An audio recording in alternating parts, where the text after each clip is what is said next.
chỉ lu cũ thâu lo đa cũ cây lâu nữa ở đâu chưa tiếc đã tao nơi trong mùa xía ta tao có nhẹ chỉ yêu mùa nhẹ chỉ lu cũ thâu lo dìa cũ cha có uốn nữa chỉ cha nơi anh chờ tiếc cây lâu mùa thia tu nên trốn chạy chua mùa cũ cha cũ nói yêu lon chỉ có tao chỉ có lon cho con nhỏ từ hai tia yêu chỉ xin dây nụ nó có yêu từng 1, 2,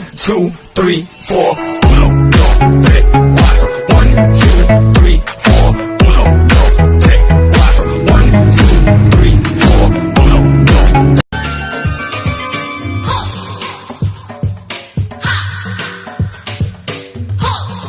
2, 3, 4.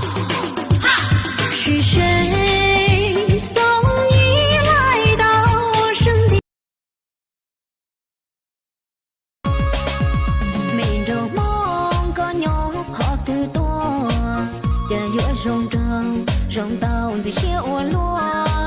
có nhỏ hồng trong lỡ gió như trong tay tư chỉ tàu bờ đua ý tư rồng rau ly có đèn cầu mong u nhỏ hồng trong tu u nó hay tì nhỏ bề to xia nó trình chuông cầu mong trình trong cơn cao thiên lý tua sao ê thiên tua son đời nó luận trầu mong ơi thứ hai lối sáng chỉ tao cầu mong to xi cho ly bé nó trả nên chỉ trâu để cho chỉ tao khó sẽ khu khu xa ua và mong to xi mình cầu mong do lý tất gì lo mà hay lưu cho đau ê cu nhia có bao tia có yên mua tù lưu bao tia có yên mua tù cho lo cho xó cu phê nhẹ con bao rong hay tia có mua tù lưu rong lo cho cu phê chỉ to rong tia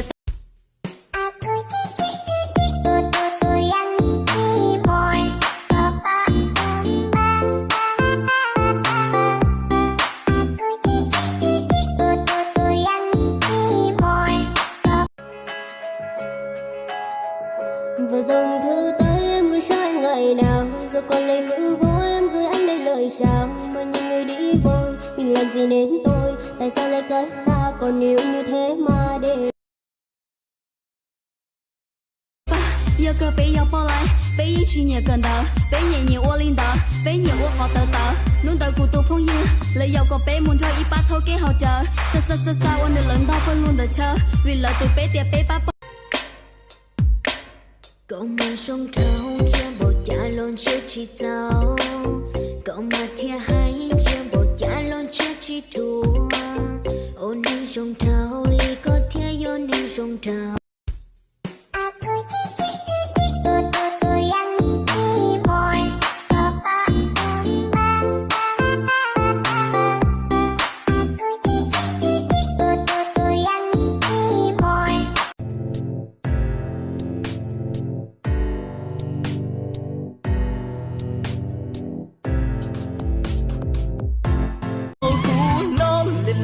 lời có mà lu thâu cú yom nên phê lời có mà khé thâu cú nó nhớ lại lời có mà say cú muôn thì cái ly đâu có